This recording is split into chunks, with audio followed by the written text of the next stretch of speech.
And every time I see this lane, he reminds me of what I need to be doing, so he got to go because I'm not ready to change. Right? There ain't nothing wrong with being a lane. Give me somebody else, give me another idea of what's a lane. Not only is he intellectual, not only has he done the right things, but what else about him? A lane is a sucker. A sucker. Go for anything. I don't know. I think we the ones who the suckers.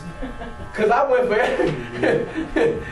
I mean, when before I was coming home, I remember walking the yard with my homeboy, and we both swore to each other.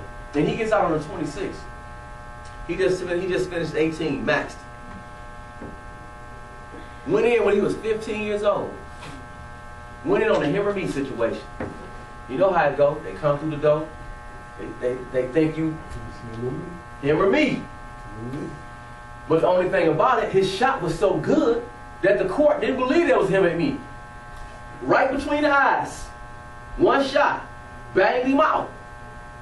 Every time he come up for parole, they flop him. They say inmate lacks insight into his crime.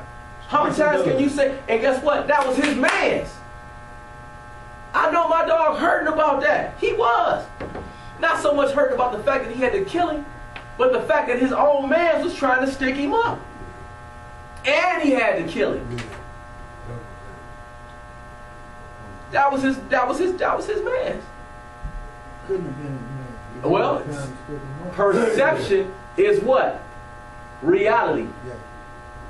Before my cousin took the stand on me, I ain't know it. I knew him as CI and these numbers. My lawyer,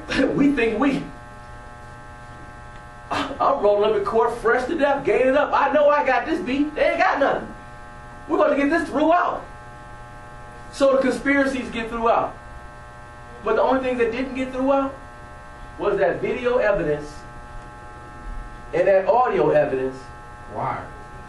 No, they don't do it like that no more. Not with my case. In my case, they got this thing where, you know, that third party calling. See, I had got so comfortable. I used to do it the right way. So I thought. I used to do wrong right. If you call me, I'm gonna say I'm gonna call you right back. Then I'm gonna call you right back. That way, you can't have nobody on three-way recording me. That's the way I always did it. But when you start taking on all this different clientele, and you start getting comfortable in yourself and reading your own press clippings. I told you the other day, we go to the club, right? By the bar, I don't even know who none of y'all is. But all I'm looking for is what? Attention. That head nod. See, that's how we do. Now women, they'll get together, they'll have a little fun. Be all. But you know how we do, though. We ain't in all that touching. Give you the little head nod. If I ain't feeling you, right, I'm going to either mark at you or you don't exist. I'm walking straight past you. I done had guys with a man trying to introduce them to me, and I just walked straight past him. Because he wasn't nothing to me. That's how big I got in my own head at 5'6", 150. But perception is reality, and that was my reality that I was living in. The society I had lived in had bigged me up to make me feel like I was all this, and I really wasn't nothing. Only thing I was a good thing. And y'all know what a good thing is.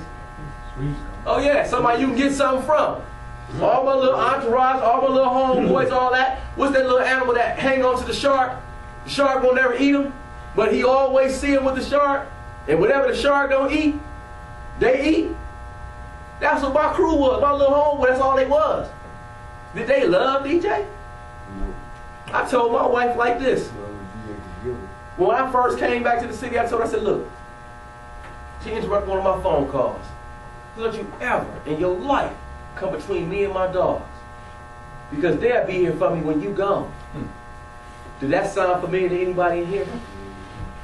Come on, this mean yes, this mean no. Just let me know so I can know we can keep flowing with this. In my situation, that's what it was. See, negative self-talk, I told you, come through all the senses. My first real rap music that I used to love was that old Ghetto Boys. I started small time, dope, gang, cocaine, pushing rocks on the block. I never broke, man, right? I used to pump that in my ears all day long. Now I went from an all-A student who could form a subject and a predicate and put together sentences to a person who can barely speak English, listening to somebody tell me about something that they ain't never done in their life. You think hip-hop was some real type of super breakthrough? Do you? Do you think that it really, really grew to be as phenomenal as it is because somebody developed this type of music and it just hit the mainstream and they all loved it? Or do you see a design plan to imprison the minds and hold captive the dreams that are deferred for people all over the inner cities, all over America right now? You ever notice there's only one or two that's always at the top? Just like the dope game. And then everybody else getting the scraps. I'm going to allow you, because they know what you're doing. They've been knowing. When the feds came to holler at you, when they first came, they ain't come like the state boys. They told you, didn't they? They said, look, this indictment is going to be unsealed in a minute. I'll be back to holler at you. Boldly. Tell you that bullshit. Boldly, didn't they? That I'm talking about. They ain't come up like stormtroopers like these state boys be. They don't need to. They pull up casually, flip their little glasses down, call you to the car. Oh, polite with it too. Yes. Oh, they polite with it too. Hey, come here, George. Let me holler at you for a second. We'll be back to get you in about 2 more months with a warrant for everything. If you help them, they can help you. Yeah, well, you know what the rule is, because I used to believe this myself. I wasn't telling on nobody. But what we talked about yesterday, the difference between snitching and telling. A snitch is somebody who participates in an act with you. And then they decide that I can't take the heat, and I'm telling. That's the criminal code. Responsibility code is this. If I see you today on my block, pushing something, and I know CC before then, I ain't had no my little 13-year-old now. See, then she was a little girl, a little baby. Now she got, right? She a little woman now. Now it's like, uh-oh, my focus is back. And see, I know what happens when those young girls pass those spots. Because I was a young boy in them spots too. And when she came past, walking on the street on her way from school, and we all in front of the house, on the front of the spot, right? We invite her over. Few of the fellas, whatever, bring her. She gonna call her girlfriends, right? I told you about the pressure for sex as a young boy. Pressure was on us very early, wasn't it? Well, you better get you some. If you don't get you none, you're what? Sissy. If you crying, you don't fight back. If you ain't rough, you're a punk. So, as a boy, the woman, they got their rites of passage. But as a young black male, a minority male, or male period, in America, what's your rites of passage? First thing is disruption. The second thing is, you got to go have sex as often as you can. 6 seconds. 6 seconds. The 6-second phenomenon kick in, right?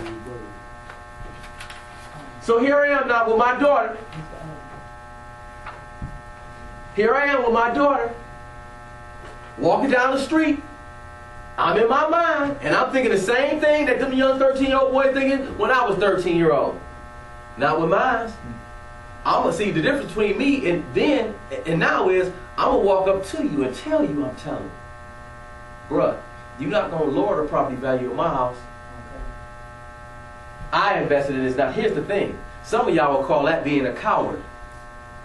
Soft. Sissy. Lame. But I call that being a man. Because I'm not afraid no more. See, I was afraid. That's why I used to put that face on. Because I was scared as hell. I remember the first time I seen Jackson, you could see bars as far as I could see. It's birds flying around and stuff, people yelling and stuff. You seeing all kind of stuff going through. You walking past people's cells and you seeing all kind of stuff. See,